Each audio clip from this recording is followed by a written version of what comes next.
L'idée en un seul mot, c'est de se projeter dans l'après-sortie de crise, pas seulement dans la sortie de crise, mais dans l'après-sortie de crise, voir quel nouveau modèle de croissance on va pouvoir adopter selon qu'on est dans les pays émergents ou dans les pays développés. Est-ce qu'il y a une limite à la croissance ou pas? Avec de prestigieux intervenants que je vous présenterai dans un instant, après avoir laissé Jean-Marie Chevalier du Cercle des économistes nous faire un petit topo sur cette session. Jean-Marie, c'est à vous. Merci Nicolas. Bonjour à tous. C'est une session évidemment très importante, puisque maintenant on pose toutes les grandes questions qui seront discutées jusqu'à dimanche. Croissance ou décroissance? Le phénomène de croissance est toujours marqué par des combinaisons de croissance et de décroissance. Il y a des compagnies qui décroissent, d'autres qui croissent. Chacun cherche de la croissance ou de la décroissance. Alors, ça a été dit, la crise a probablement accentué la multipolarisation de ce monde. Et je crois qu'il y a un point important, c'est que nous aurons dans ce monde des sentiers de croissance très différenciés, des dynamiques de croissance différenciées. Certains vont se heurter rapidement à des limites. Je pense à la Chine, limites non seulement internes à la croissance, limites en termes de ressources naturelles, en termes de terres à cultiver, en termes d'eau. Et j'en voudrais tout faire un exemple en une comparaison Brésil et la Chine. On a là deux pays émergents avec clairement deux dynamiques de croissance qui seront complètement différentes. La dynamique chinoise est fondée à 66% sur le charbon, la dynamique brésilienne est fondée sur l'hydraulique et de l'éthanol, c'est-à-dire des énergies renouvelables. Donc cette différenciation, elle va se faire dans un monde extraordinairement complexe. Et ça, je crois qu'il faut le redire encore, le monde dans lequel on est, il est marqué par de multiples incertitudes, interdépendances, des risques et aussi des surprises. C'était le thème d'un économiste qui est venu à Dauphine la semaine dernière, les surprises. Et j'en citerai trois. La crise des subprimes et la crise économique qui a suivi. Le volcan islandais qui a paralysé la flotte aérienne en Europe pendant quelques jours. Et la fuite de BP dans le golfe de Louisiane. Et donc, il faut faire... Et chacune de ces surprises, ce sont des risques. Et donc, l'un des points fondamentaux des stratégies des entreprises, c'est aujourd'hui la façon dont, à la fois, où peut-on trouver les gisements de croissance, qu'ils soient chez nous ou ailleurs. Et je vois pas mal d'étudiants qui quittent la France pour aller ailleurs. Des gisements de croissance et comment faire en sorte de parer aux risques multiples de ce monde complexe. Notre président du Cercle nous l'a rappelé, il faut être audacieux et ambitieux. Audacieux et ambitieux, c'est-à-dire que nous avons pour tâche, nous économistes et les entrepreneurs qui sont là, de chercher justement d'identifier ces gisements de croissance dans lesquels nous pouvons être les meilleurs. Et il y a un élément qui est rarement cité, qui me paraît extrêmement important aujourd'hui dans ce monde, c'est la dimension collectivité locale. Surtout dans un pays comme la France, dans notre culture colberto-jacobine, c'est toujours du top-down. Or maintenant, on se rend compte qu'il y a une formidable potentiel de bottom-up. Je suis frappé de voir que, pas seulement en Europe, mais dans le monde entier, il y a au niveau des villes, des collectivités locales, une prise de conscience croissante que ça ne peut plus être comme avant. Et que les citoyens ont envie de participer à la définition du mode de vie dans lequel ils vivent au quotidien. Et ça, c'est la qualité de l'air qu'ils respirent, de l'eau qu'ils boivent, la qualité des transports. Et on a là un enjeu formidable dont la dimension locale est extrêmement importante. La qualité des systèmes énergétiques, de traitement de déchets, etc. Donc il y a là, me semble-t-il, un énorme potentiel de nouvelle croissance qui, à la fois, permet peut-être de limiter certaines vulnérabilités à la globalisation. Quand on a des systèmes locaux décentralisés, on est moins vulnérable aux turbulences de la sphère financière, qui permet aussi d'exprimer davantage ce potentiel de création qu'il y a au niveau local. Et on a beaucoup parlé tout à l'heure, j'aime bien la façon dont on a parlé de l'expression, le potentiel d'expression qui est dans chacun d'entre nous et qui peut trouver sa voie ou non. On a parlé d'éducation et des sommes consacrées par l'emprunt, pas au grand emprunt, à l'éducation. Mais je crois que derrière l'éducation, il y a surtout la capacité de former nos jeunes à devenir des entrepreneurs. Parce que l'innovation dont on parle, elle passe par la volonté d'une personne ou de plusieurs personnes de promouvoir l'innovation. On a vu la disparition il y a 2 jours de Nicolas Hayek, quelqu'un pour qui j'avais plus grand estime, qui a lancé Swatch. Et Swatch, ça n'a pas été une formidable innovation à un moment donné. C'est une innovation qui, depuis 15 ans, est renouvelée tous les ans d'une façon extraordinaire. Et ça, je crois que c'est une voie pour trouver des nouvelles croissances dans ce monde compliqué. Merci. Merci Jean-Marie.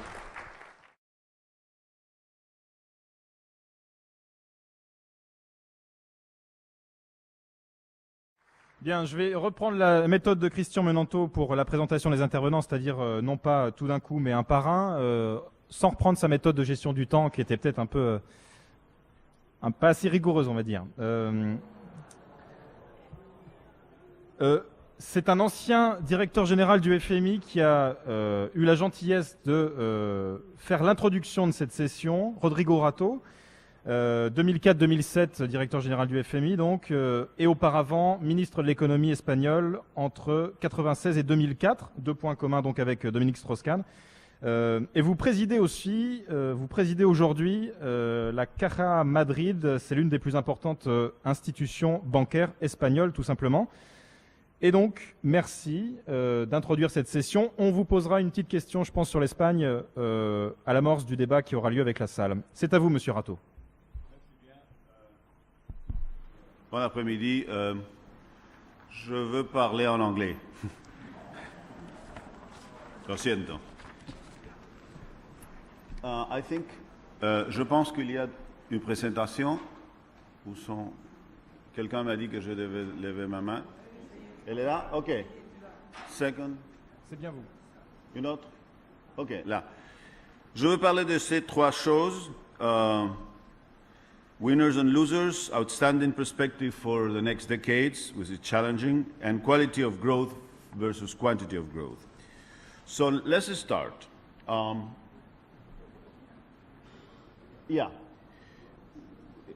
This is being a very important crisis, and we're probably still in it. But it already has some historical features. Talking about prospects of growth in the world, probably the one that might strike you is that this is the first recovery in the last decades, maybe since the war, since the Second World War, that is not being led by the United States.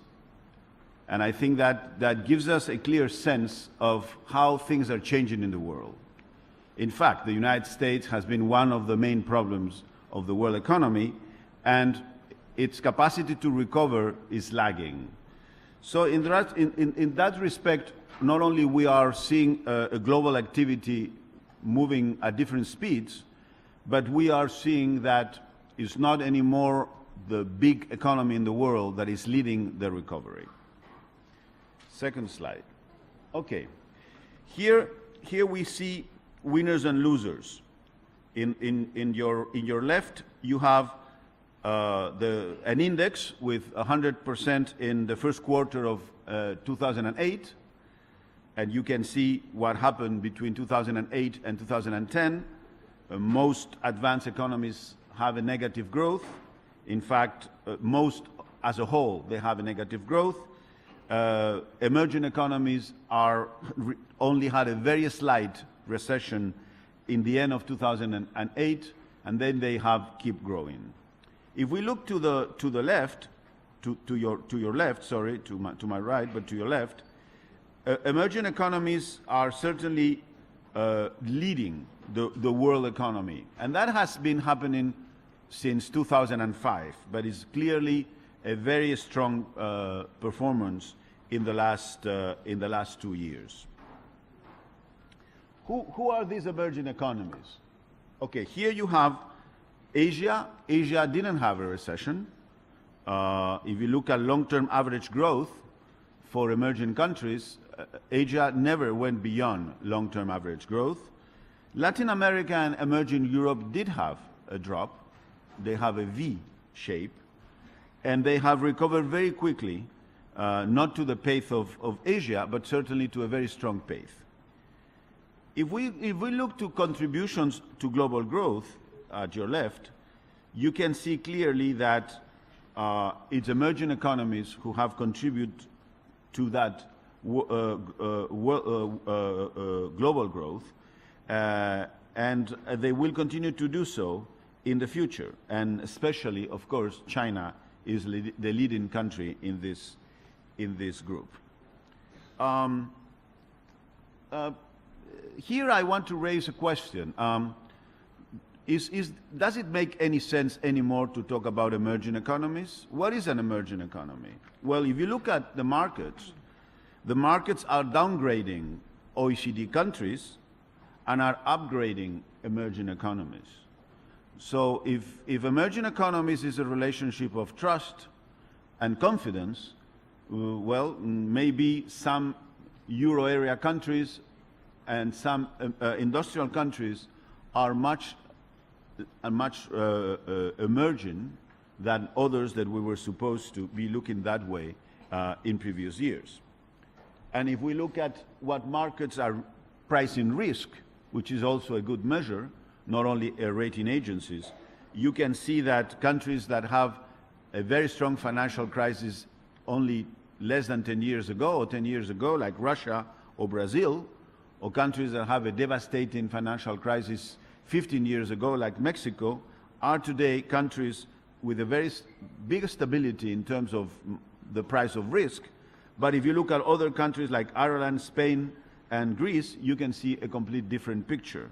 So I think that more and more the difference between emerging economies and industrial countries, at least in terms of markets and the perception of risk, is becoming more and more less and less relevant.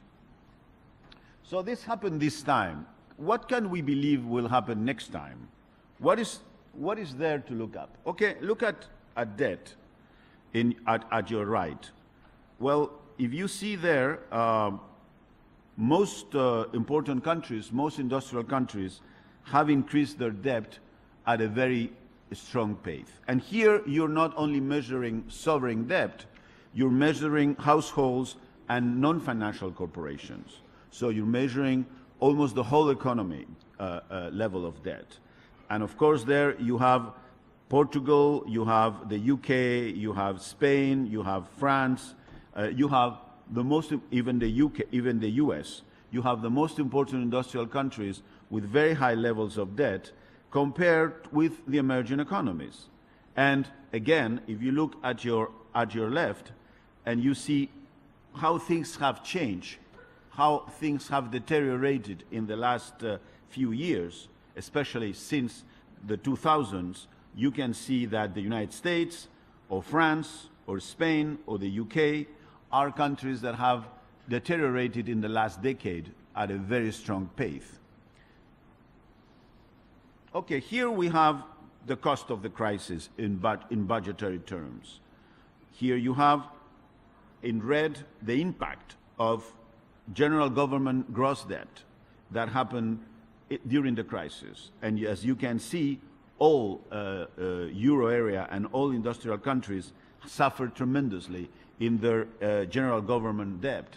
The United States, the UK, France, certainly Greece, Spain, Ireland. And if you look at the ones that are at your left, India, Brazil, Turkey, China, you can see they didn't have almost any impact in terms of their sustainability of public finance.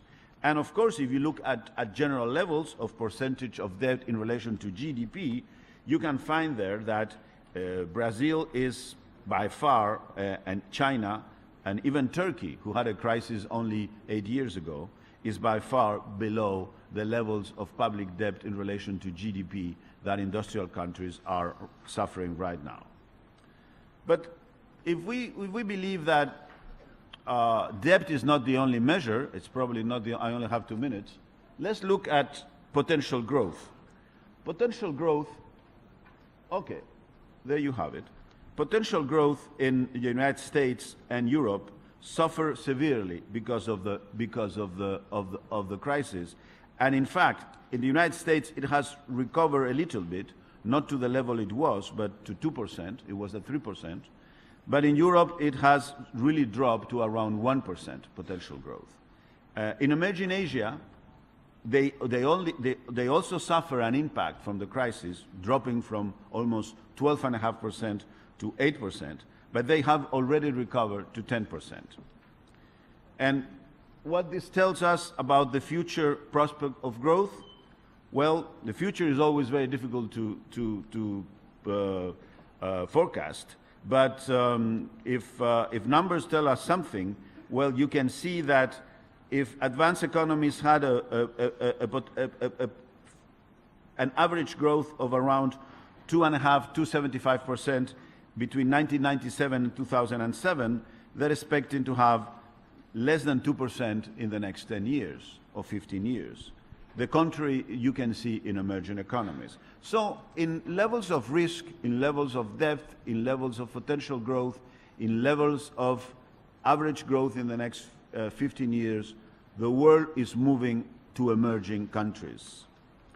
And that, of course, will have very important consequences in terms of size. In 50 years' time, well, 50 years is a long time, but the trend is there. You can see that the big countries will be emerging economies. Maybe this graph has a big mistake, is that it doesn't count Europe as a whole. And I think that that has to be taken into advance. Let me just, in a couple of minutes, change the subject. I don't have 1 minute, okay. Growth, money, debt, all that is fine. But if we look at other things, quality, not quantity, the Human Development Index is dominated by Europe. So if I have started my presentation here, you all will be very happy because you're living in the best countries in the world. Of course, if you look to the other place, you might think that it's going to be pretty expensive to live here for a while. That, of course, quality of life is as important as other aspects. Probably, at the end of the day, is what it's all about. But you need some growth to get some quality, but you probably need other things too. It's surprising that only Singapore and Hong Kong are in this Human Development Index. Then what is the model? Well, you have different models in industrial countries. Probably the most successful in terms of unemployment and low poverty is the so-called Nordic model. Then continental Europe and Anglo-Saxons, putting all the Anglo-Saxons together, even Japan, it's mixed. And then, of course, the laggards are probably the southern European countries. So what is the roadmap for trying to combine quantity with quality? Well, models of growth have to be reformulated everywhere. Industrial countries have to reformulate models of growth to regain some capacity of growth. I'm ending, sorry. Emerging economies have to have some quality. And their tax systems have to be restructured, moving away from taxing businesses and moving more into environmental taxes. And we need more international agreements on many important issues. And there I stopped. Thank you. Merci.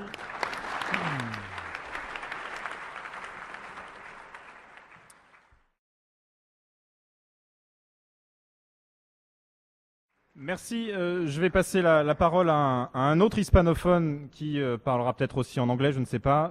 José María Figueres, ancien président du Costa Rica, c'était dans les années 90. Aujourd'hui à la tête d'une structure d'investissement social qui promeut les valeurs du développement et de la démocratie un peu partout dans le monde. Spécialiste des questions de croissance durable et soutenable justement. Vous allez nous faire part peut-être de la vision latino-américaine sur les sujets que vient d'évoquer Rodrigo Rato. C'est à vous. Well, I guess by the introduction, when he said José María Figueres, that pertains to me, although I'm not so sure I would agree with the rest of the introduction. But in any case, amigas y amigos, buenas tardes. It's a great pleasure to be here. I am sorry that I cannot speak in your beautiful language. English will have to do for the afternoon. I'm delighted to be invited to speak about long term. In this age of internet speed and of soundbite communications, Long-term is something which is completely either out of fashion or a luxury that people cannot afford. People that are in the world of politics have forgotten what the long term is all about. After all, long term in politics is the 4-year election at the best and the next political poll most likely. And in the world of our CEOs, the longest term is a next quarterly result with what the analysts are going to say. Very difficult, very hard to project growth, sustainability in that type of an environment. But that's the environment we have. Let me then, in that environment, go back in all of 6.5 minutes, which I have left, go back 10 years and then fast forward 30 years. Not the 3 or 4 years that you talked about, Mr. Lorenzi, in your introductory comments, but 30 years, a little bit longer growth period, and see if we can paint a picture in that compendium. I would begin by saying that up until the most recent economic crisis, we enjoyed unprecedented economic growth, both in the center and in the periphery. Not only the developed world grew, but the developing world grew. Latin America had 10 years of economic growth of about 6 to 7% average, which was unheard of in all of our history. We lifted millions out of poverty during those 10 or 12 years of work, not only in Latin America, mainly in Asia, some in Africa, and we also saw the coming forward of a new sector of the middle class. 300 more million people in China moving into a middle class, 200 more million people in India moving into a middle class. Well, if somebody was seeing us from Mars, they would have probably looked at the Earth and said, Homo sapiens, after 200,000 years, is beginning to get its act together. They have put a giant factory over in China, a giant consumer society over in the United States, and in between, everybody is making business and benefiting from what they are doing. So then came the crisis. And in this crisis, the center has suffered much more than the periphery. Keynes was resurrected to bring us out of the crisis. And as a result of that, we all went forward with fiscal stimulus that has led to fiscal deficits. When I was president of my country, the International Monetary Fund, which Rodrigo ran successfully for some years, would be all over our case if our fiscal deficit was about 3%. Europe now has 10%, business as usual. And of course, we are going into an era of massive debt. So if that same person from Mars was still looking to us, he would probably also say about this crisis, very interesting. They had a crisis, the states had to come in to save the markets because the markets bungled, and now the markets are shorting the states, like in Europe, and hence part of the crisis that we have on the euro. There are a lot of people that are shorting the euro. So now we are in the age where all of us are talking about the recovery. And I have heard all types of descriptions about the economy. It is U-shaped.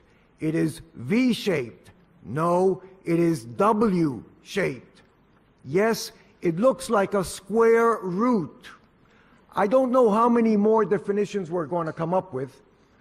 What I hear as a generalized sentiment is something that I think Christian spoke to in the first session, which is that it's going to be slow. Slow. You have 2 more minutes. That's fast.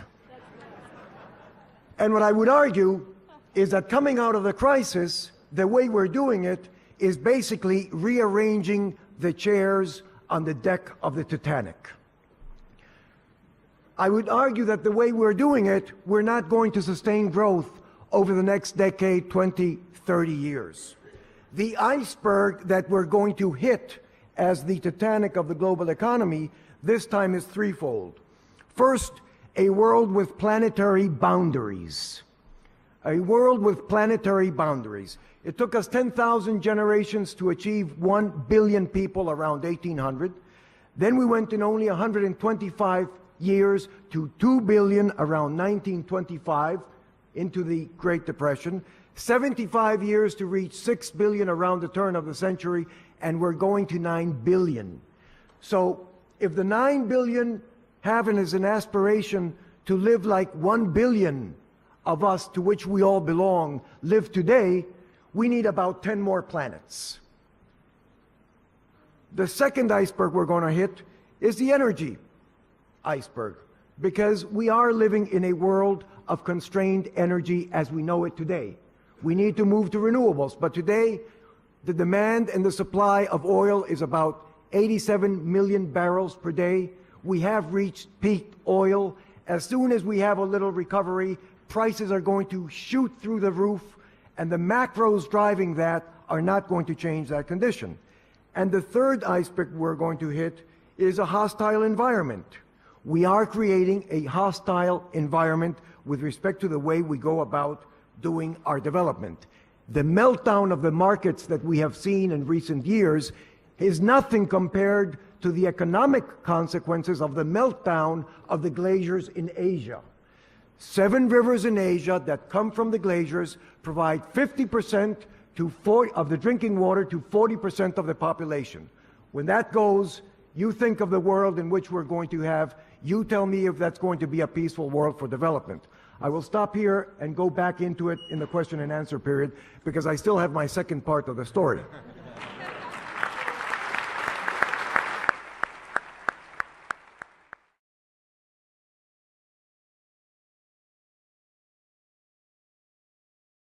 Et on va tout de suite aller vers l'iceberg de l'énergie. Pas vous, Anne Lauvergeon, mais au moins... on va évoquer ce thème-là avec vous, puisque... Non, c'était pas mon objectif. Donc Anne Lauvergeon, tout le monde vous connaît, vous étiez là l'an dernier, présidente du directoire d'Areva, leader mondial du nucléaire, et vous détenez sans doute le record d'articles de presse spéculant sur votre départ, mais évidemment votre présence aujourd'hui prouve que c'était que de la spéculation pour l'instant. Voilà, donc la demande d'énergie, comment est-ce qu'elle va évoluer? On parlait d'écologisation avec Hubert Védrine tout à l'heure. Est-ce que ça vous parle? Voilà, comment vous voyez les choses? Très bien. D'abord, très heureuse d'être ici parce que je pense que ça doit être à peu près la 10e année. Et pour la première fois dans une salle climatisée, ce qui est à peu près un signe des temps. Il va falloir payer la facture énergétique, ce qui est une autre façon de rentrer dans notre sujet. L'énergie, c'est vrai que c'est absolument nécessaire. Alors la présentation de mon prédécesseur s'est terminée sur une note plutôt pessimiste, mais c'est vrai que quand on parle énergie, on parle d'abord démographie. On va bientôt être effectivement 9 milliards. Nous sommes aujourd'hui 6 milliards d'êtres humains. L'aspiration au développement n'est plus aujourd'hui une théorie, c'est une pratique. Les pays émergents se développent. Et puis, même si on réussissait notre transition vers une économie beaucoup plus sobre en énergie, il va falloir le faire, il faut bien être faut clairement sentir que les besoins ne vont pas s'arrêter. En 2050, nous aurons 2 milliards d'Africains en plus, 2 milliards d'Indiens, 1,5 milliard de Chinois, et nous aurons, il faut bien voir que les équations aujourd'hui, c'est que 8 millions de New-Yorkais consomment ce que consomment 800 millions d'Indiens. Donc il va y avoir forcément des évolutions très fortes. Je ne sais pas si tout le monde aura la possibilité d'avoir accès aux mêmes standards de vie, mais enfin, il est tout à fait normal qu'il y ait des évolutions. Donc, pas de croissance sans énergie, pas de croissance non plus sans eau et sans nourriture. Ce sont les 3 besoins fondamentaux de l'humanité. Et au fur et à mesure qu'effectivement la démographie augmente, on revient aux basiques. Alors c'est vrai qu'on est dans un secteur, Jean-Marie Chevalier le présentait au début, le secteur de l'énergie, je crois qu'il est très clairement un secteur en croissance partout. Pourquoi? Parce que même dans les pays où effectivement, comme l'Europe, on n'attend pas une croissance extrêmement forte dans les années à venir, il y a des besoins de remplacement. Je prends par exemple les capacités électriques européennes. 50% des capacités électriques de l'Europe vont s'arrêter d'ici 2030, du fait de leur obsolescence. Qu'elles viennent du charbon, qu'elles viennent du gaz, qu'elles viennent du nucléaire, qu'elles viennent d'autres sources d'énergie, il va falloir faire des choix. Donc, première conclusion, nous sommes dans un secteur formidable. C'est ça qui attire d'ailleurs peut-être tant de convoitises, puisque vous parliez de spéculation. D'ailleurs, s'il y a tant de spéculation, on peut constater qu'elles n'aboutissent jamais, puisque effectivement, donc si les appétits sont nombreux, en même temps, la rationalité existe. Alors, revenons à notre sujet. Sur notre sujet, donc, besoin croissant d'énergie, on est dans un sujet fantastique, et on sait aussi qu'on a une contrainte, il va falloir, mon prédécesseur le disait aussi, qu'on soit un peu plus respectueux de l'environnement. Ils vont donc, les experts sont à peu près d'accord, il va falloir 2 fois plus d'énergie avec 2 fois moins de CO2, c'est le célèbre facteur 4. Pour ça, sauf si on inventait un nouveau type d'énergie qu'on n'a pas encore inventé, il va falloir faire avec celle qu'on a déjà. Donc il va falloir faire plus d'énergie qui ne font pas de CO2, plus de renouvelables, plus de nucléaire. Alors, ces 2 énergies, contrairement à ce qu'on a beaucoup dit, elles ne sont pas opposées, elles sont tout à fait complémentaires, c'est la stratégie que nous appliquons. Et bien évidemment, si le nucléaire n'est pas pour tout le monde, il le faut pour des pays qui sont à la fois stables, rationnels et qui ont une certaine capacité d'investissement, il faut aussi que le cocktail énergétique, le mix énergétique soit défini pays par pays. Alors, on est donc dans un secteur formidable, nous-mêmes, dans un secteur en croissance, quelle que soit l'évolution de la croissance du monde, j'ai presque à m'en excuser, c'est quand même formidable. En même temps, je voudrais attirer l'attention sur un sujet spécifique. L'énergie, c'est un sujet fondamental pour nourrir la croissance, mais c'est aussi un sujet fondamental pour la compétitivité de nos économies. Nous sommes aujourd'hui dans une compétition mondiale. Je crois qu'il est clair qu'il n'y a pas d'économie durable s'il n'y a pas d'industrie. L'idée un peu folle consistant à dire qu'on pouvait avoir des économies durables uniquement avec des services est, à mon sens, totalement révolue. Or, nous n'allons pas concurrencer, nous, Européens ou nous, Américains, les grands pays émergents avec nos niveaux de salaire.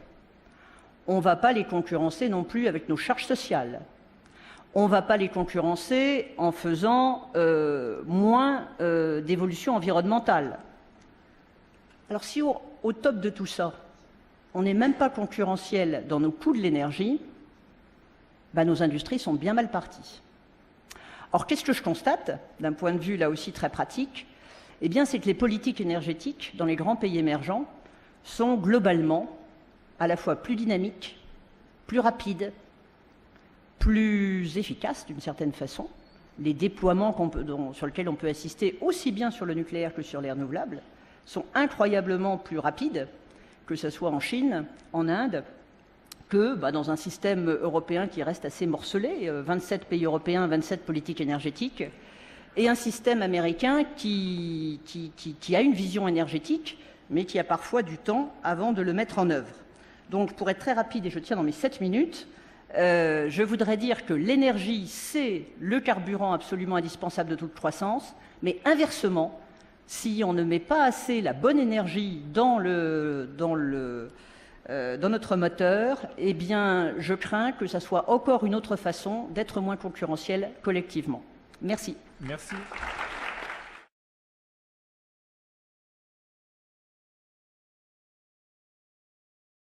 Le prochain intervenant, c'est Philippe Mélier, le président d'Alstom Transport depuis 2003 maintenant. Vous aviez passé auparavant 20 ans chez Ford. Et puis un petit passage chez Renault avant de rejoindre Alstom. Donc, un homme d'industrie, comme Anne Lauvergeon, quelle est votre vision de ce secteur pour les décades à venir? Le secteur des transports, Philippe Mélier. Merci. Pardon, Anne Lauvergeon, une femme d'industrie, je sais. Non, mais les hommes sont des femmes comme les autres. Capitaine d'industrie. Pour notre industrie, clairement, il y a croissance et décroissance. Malheureusement, il y a la décroissance dans la partie fret, puisque la partie fret, transport de marchandises, est parfaitement liée à l'économie mondiale. Et donc aujourd'hui, on souffre énormément. Et je prends l'exemple des États-Unis, où il n'y a pas assez de voies de garage pour stocker les locomotives de fret, qui ne circulent plus aujourd'hui parce que le transport de fret s'est effondré de plus de 30%. On a une petite reprise en Russie, puisque le matériel est tellement obsolète qu'il faut le changer, mais clairement le fret n'est pas pour nous une croissance pour l'avenir, c'est plutôt une forte décroissance, et heureusement pour l'entreprise, nous sommes peu exposés. Par contre, tout ce qui vient d'être dit concernant la population mondiale, l'urbanisation galopante et aussi les restrictions d'énergie et le prix de l'énergie poussent clairement pour le développement du transport passager, que ce soit le transport urbain ou le transport interurbain. Et nous travaillons en tant qu'industrie et certainement Alstom pour développer ces systèmes. Clairement, quand on a aujourd'hui beaucoup de déficits, il faut limiter les investissements et maximiser un petit peu les assets que l'on a, le capital que l'on a. Et donc, dans les réseaux existants des pays matures, on travaille beaucoup pour augmenter la densité des trains, augmenter le nombre de passagers, sans avoir à changer le système existant. Je prendrai par exemple l'exemple de la RATP à Paris qui automatise ses lignes. Donc en présence du président de la RATP, je me dis qu'on sait faire ensemble. On arrive à augmenter de 20% le nombre de passagers sur une ligne existante en supprimant le conducteur, en automatisant les lignes, ce qui aussi permet de diminuer les coûts de maintenance et les coûts d'énergie puisque ce sont des automatismes qui régulent les lignes. Donc là, on avance énormément dans cette direction-là avec un coût minimum qui permet d'accommoder dans les pays matures comme dans les pays émergents une population urbaine qui va en croissance exponentielle. Pour tout ce qui est grande ligne, pour tout ce qui est déplacement, clairement on voit bien qu'aujourd'hui et certainement encore plus demain, le coût du transport à longue distance va augmenter avec le prix de l'énergie. Bon, on a toujours les chiffres qui disent que pour un avion, c'est 7 litres par passager par 100 km, pour une voiture, c'est 3,5 litres, et pour un train à très grande vitesse, c'est 1 litre d'essence ou de gasoil par 100 km et par passager. On voit bien que c'est un transport d'avenir et on travaille actuellement, que ce soit en Europe et dans d'autres pays, pour développer les liaisons à très grande vitesse qui représenteront, quand ça sera possible, bien entendu avec la topographie, le moyen de transport du futur qui remplacera l'avion et la voiture dans pas mal de circonstances. On est dans une industrie de long terme, donc tout ce qui vient d'être dit sur la crise qui est du court terme nous impacte certainement dans le fret, mais pour tout ce qui est besoin de développement, besoin d'infrastructures pour le long terme, tous les opérateurs, tous les gouvernements, tous les hommes politiques comprennent qu'il faut investir puisqu'on est sur les investissements à 20, 30 ou 40 ans. Donc beaucoup de décisions, malgré la crise, sont aujourd'hui prises pour investir dans le transport ferroviaire de grande distance avec des montants très importants.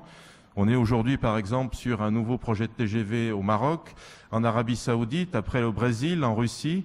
Et donc, il y a énormément de pays qui, malgré la crise, investissent dans le transport ferroviaire. Alors, notre contribution, bien entendu, à l'économie verte est importante, puisque je parlais que notre demande en énergie est très faible par rapport à d'autres transports concurrents, mais il faut savoir que l'emprise au sol de notre type de transport est très faible. Bien sûr, je ne parlerai pas du métro qui est en sous-sol et qu'on ne voit pas, mais une ligne de tram remplace facilement 4 voies de circulation dans une ville, et un train à très grande vitesse avec un train toutes les 4 minutes remplace 16 voies d'autoroute. Donc on voit quand même qu'en termes d'emprise au sol, on a quelque chose qui représente un grand plus en termes de développement durable par rapport à d'autres moyens de transport. Donc croissance, oui. Croissance à long terme, oui. Croissance obligatoire de toute façon, puisque à 9 milliards d'êtres humains, avec une urbanisation galopante et plus de 50% de la population mondiale qui vivra en ville, le transport ferroviaire deviendra absolument nécessaire. Le coût de l'énergie poussera de plus en plus de terriens à utiliser le train pour se déplacer à longue distance. Donc oui, notre industrie a de l'avenir. On y travaille, ce sont des normes d'investissement. Mais je crois que les politiques, malgré, par moment d'ailleurs, le faible horizon de leur mandat, comprennent aujourd'hui qu'il faut investir. Le président Obama a débloqué la plus grande enveloppe pour le ferroviaire qui n'a jamais été développée aux États-Unis pour le ferroviaire. Et je crois que tout le monde a compris que c'est une industrie d'avenir. Donc on est très fiers de travailler dans cette industrie. Je rejoins Madame Laubergeon sur l'industrie. J'entendais tout à l'heure un intervenant qui parlait des PME. Nous faisons travailler 2 fois plus d'employés en France que nous-mêmes. On a 8000 personnes en France. On fait travailler 16 000 personnes dans les PME. On va ensemble à l'export. Et pour ceux qui écrivent dans des journaux économiques bien connus que la France perd son leadership en ferroviaire, je crois que les résultats que nous développerons cette année et que vous verrez sortir montreront que malheureusement les journalistes n'ont pas toujours raison. La France est toujours en tête dans le ferroviaire, on est à la pointe de la technologie et on compte bien bénéficier de la croissance mondiale, de la croissance de la population mondiale, même si nous sommes dans une période de dépression économique. Merci.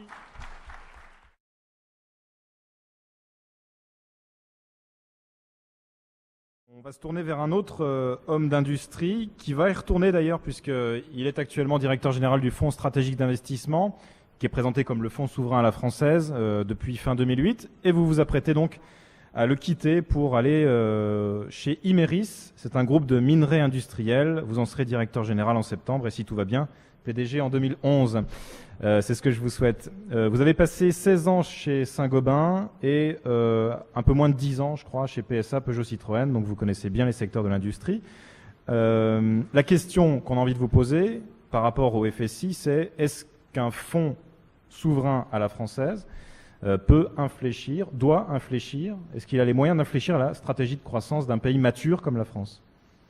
Alors ça, c'est une vaste question très macroéconomique. Ce qui est sûr, je ne suis pas sûr d'y répondre, ce qui est certain, c'est que le job, le mandat du Fonds stratégique d'investissement, c'est d'avoir une approche microéconomique, puisque c'est un investisseur qui agit sur et avec les entreprises, et que sa mission, c'est d'accompagner en effet la croissance et la croissance des entreprises basées en France, porteuses de compétitivité. Alors c'est un projet politique, en fait, le FSI, c'est un projet de politique, en tout cas de politique publique et de politique économique, qui est basé sur deux convictions. La première, assez simple, mais assez forte, au fond, c'est qu'une économie forte repose ou doit reposer sur des entreprises fortes.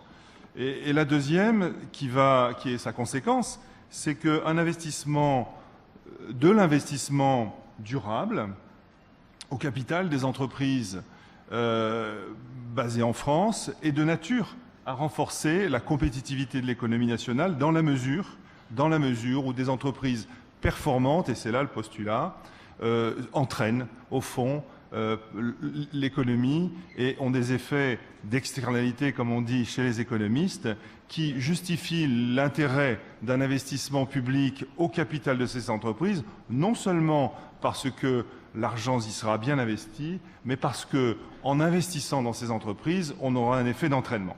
Alors, comment est-ce qu'on le fait et comment est-ce que le FSI a entrepris de faire cela? Et dans son action des 18 mois, au fond, quel impact a-t-il eu ou qu'est-ce qu'on peut voir comme émerger comme perspective d'impact? Alors, d'abord, comment on le fait?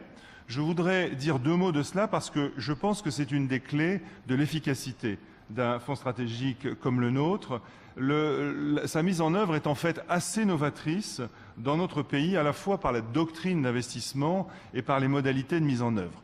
La doctrine, c'est en fait pas une doctrine, c'est une approche très pragmatique d'investisseurs en soutien de projets d'entreprise dans une position toujours minoritaire, avec un horizon de temps qui est long et qui adapte le temps de l'investisseur au temps de l'industriel et non pas l'inverse, qui le fait préférablement et chaque fois que possible avec des coactionnaires, qui le fait dans le marché, en ne cherchant pas naturellement à s'extraire des retours qu'attend le marché, qui le fait dans une position d'actionnaire actif et donc présent dans la gouvernance des entreprises et qui le fait dans l'industrie et dans les services. C'est donc un choix d'accompagnement des entreprises et d'accompagnement des entreprises dans le jeu de l'entreprise. Et c'est donc très différent de choix antérieurs qui ont pu être faits, ou en tout cas ce n'est pas une posture d'actionnaire majoritaire, de prise de contrôle ou d'État ou de public opérateur.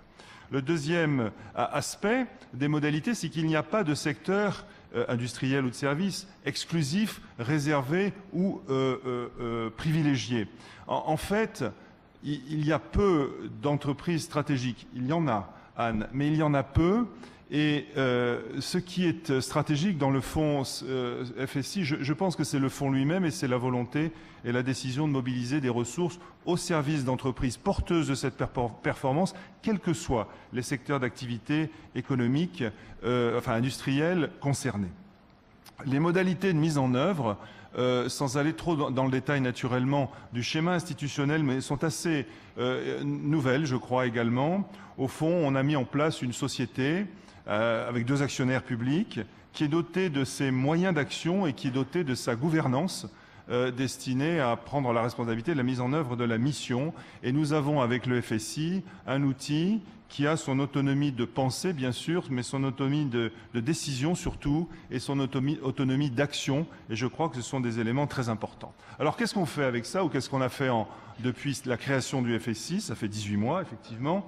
Eh bien, on a réalisé 34 d'ailleurs ce matin, investissements en direct dans des entreprises, toujours dans des positions minoritaires, pour 1,5 milliard d'euros d'investissement. Par l'intermédiaire de fonds sectoriels, de fonds associés, nous avons élargi notre action et entraîné 100 décisions d'investissement, un peu plus de 100 décisions d'investissement, mobilisant à peu près 2,5 milliards. Dans la plupart de ces investissements, dans des entreprises de taille moyenne ou de taille petite. Qu'est-ce que cela a apporté à notre économie? Moi, je crois que ça a apporté 3 éléments.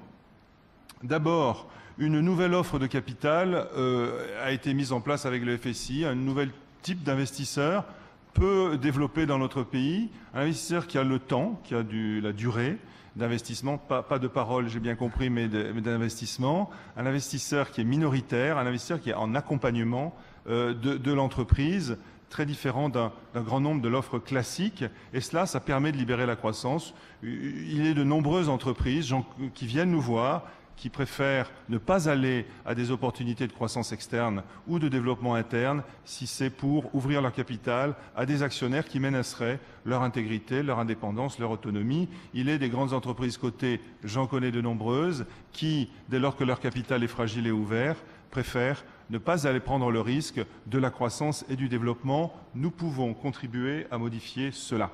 Le deuxième contribution, c'est qu'il y a un rôle tout à fait significatif que peut revêtir un outil comme celui-ci dans le cadre d'outils sectoriels. Ça a été fait dans le secteur automobile, ça a été fait dans le secteur des biotechnologies, c'est en train d'être fait dans un certain nombre d'autres secteurs tout à fait dans lesquels tout à fait susceptible de restructuration pour développement, pour croissance ultérieure.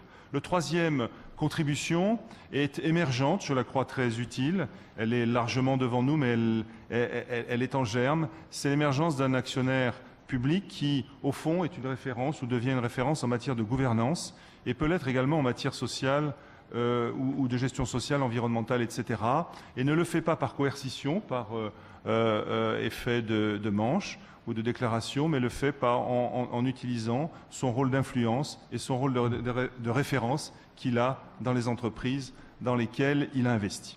Donc au final, et c'est ma conclusion brève, je crois que même si c'est dans la durée qu'on juge la pertinence d'un fonds d'investissement, oui, un fonds comme le FSI peut avoir un impact par son action microéconomique sur la dynamisation au fond de la croissance de nos entreprises et donc de l'économie.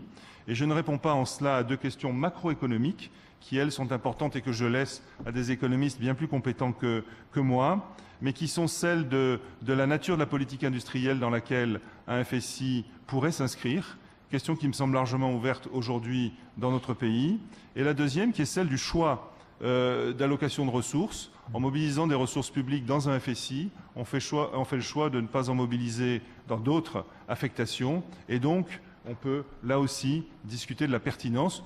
Je suis prêt à en débattre et à plaider que cette utilisation est forte, contributive, mais je crois que c'est un choix important de macroéconomie qu'on peut discuter. Merci. Merci.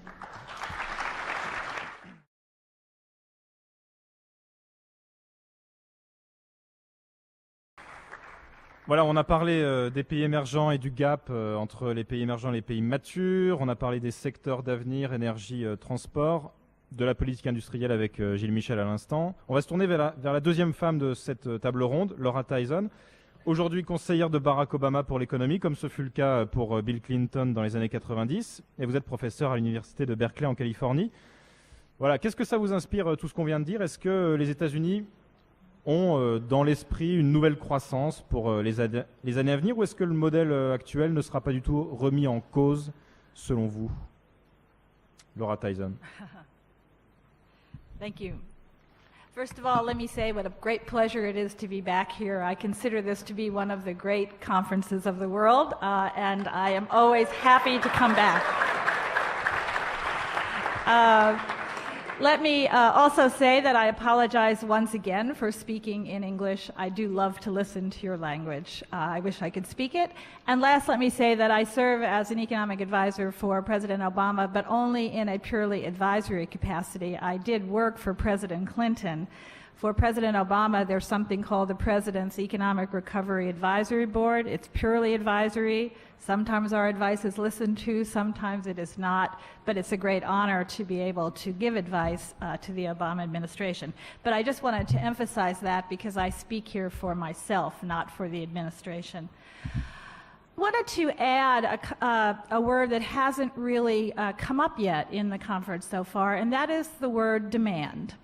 And the reason I want to do this is because I want to distinguish growth that results from the supply side, the capacity to grow, and growth that comes from the demand side, the demand to use the capacity we have and to increase that capacity over time. And I think both of these issues are extremely important right now. In fact, on the supply side, we kind of know what the ingredients of growth are. We know this from history, we know this from cross-country comparisons. They are growth of physical capital, they are growth of human capital, they are technological progress, and technological progress itself doesn't just depend upon innovation, although that's very important, but the diffusion of technology, the movement of population from low productivity activities to high productivity activities, that's a kind of technological progress. I would argue technological progress also comes from competition, the pressure to do better.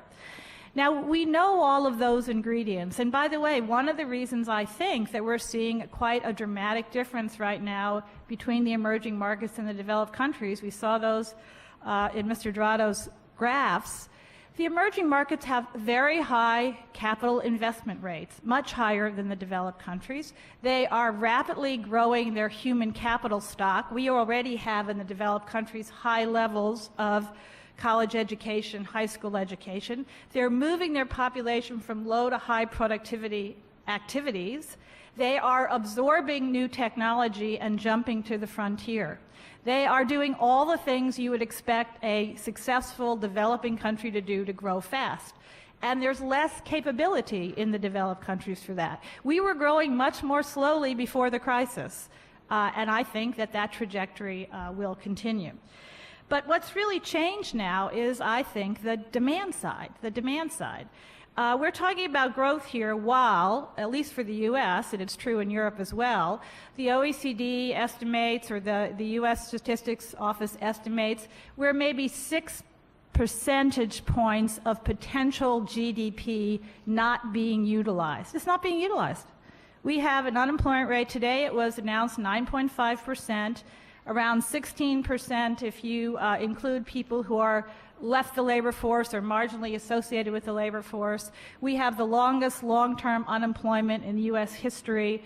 We have capacity utilization rates that are not even close to 80%, which is about the level where you see big-time public business investment, 80% capacity utilization, usually a tipping point into big-time business investment. We're not even close to that. We're like 72, 73% capacity utilization.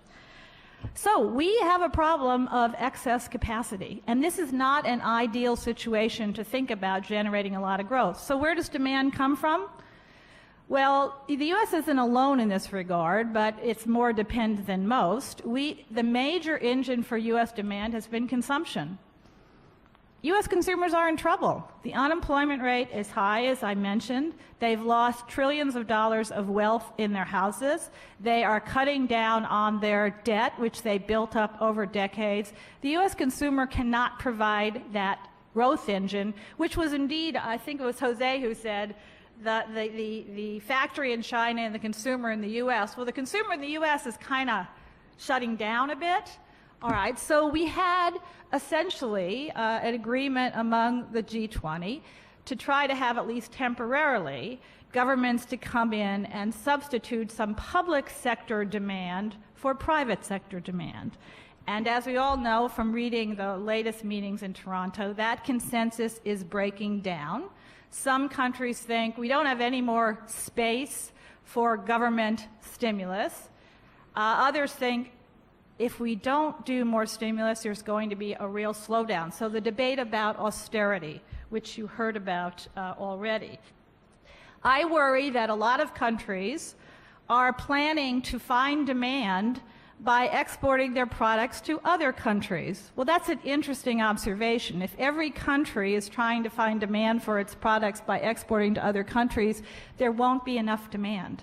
Martin Wolf said in an FT piece, Financial Times piece about a year ago, if he added up all the growth plans of the world, it meant that we had to start exporting to Mars, the planet Mars, and he hoped that there were a lot of consumers in Mars who would buy the products of the world. There aren't. So the balancing act confronting policymakers, and it truly is a balancing act, and it's very, very difficult for policymakers right now in the developed countries. I'm not talking about the emerging markets. They have a different issue. The developed countries. If you move to too much austerity too quickly, too much fiscal discipline too quickly, the private sector demand, I believe, is not going to come back fast enough. So you're taking away some public sector support, hoping the private sector demand comes back. But if the unemployment rate is 9.5% in the United States, and the debt levels are high, and the wealth loss is great, will the private sector really come back? So far, I would say you need to predict that whereas consumption in the United States had been growing at 3.5% before the crisis, I think projecting at 2% is a little more realistic, 2 to 2.5%, a full percentage point off of U.S. growth is what that would mean.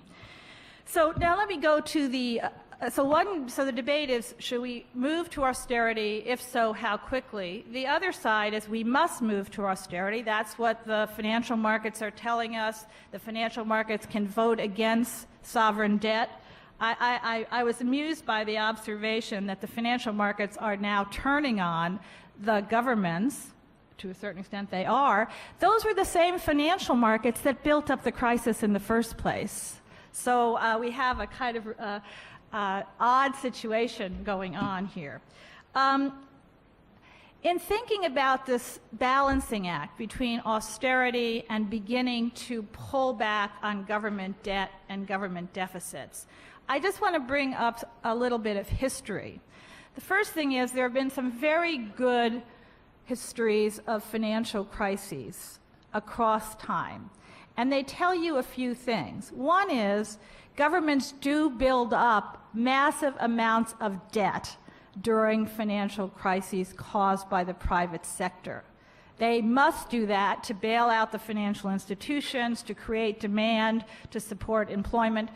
Debt as a share of GDP tends to double in the wake of a major financial crisis. We are in the wake of a major financial crisis. We are. The second thing to note is that it usually takes quite some time to get out of them. Economies grow out of them slowly. They grow out of them slowly. And while they're going out of them, sadly, future growth prospects are actually diminished, because while they're growing out of them, there's not as much investment in physical capital. There's not as much investment in human capital. There's not as much investment in infrastructure. There's not as much investment in science and technology. Governments are pulling back. The private sector is pulling back. The investments in the foundations of future growth are smaller. So the challenge facing policymakers is not only to balance austerity versus support, austerity versus debt, and debt reduction versus support, but it's to try to figure out as we move out of the crisis, and as I said, it may take a few years to do that. How do we invest in our future? How do we invest in our future? And it will be your conclusion. Pardon? It will be your conclusion. This is my conclusion. It's absolutely my conclusion. Okay. It's absolutely my conclusion. I think, again, I would go back to the long-run foundations of growth, and then we know the answer. We need to, I'm thinking about this from the point of view of governments right now. Governments need to be concerned and worried about investment in infrastructure. This is a very big issue in the United States. We have not invested adequately in our infrastructure. We must do that. We must continue to invest in research and development. President Obama has set a new target, and even in the stimulus package, he put significant investments in R&D. We must invest in education. So as we're trying to bring the deficit down, bring the debt down, not do it too fast because we could push the economy back into a slowdown. We have to make investments. And then my final point here would be the following. Policymakers, there is a way to try to square the policy circle. We know we have big debt to GDP problems. We know that they get bigger in the out years. Develop a multi-year, credible, gradual plan to bring the debt down and to reduce the deficit. But remember, I said gradual and credible. And in that plan, make sure you invest adequately in the foundations of economic growth. That is the challenge confronting policymakers. Thank you.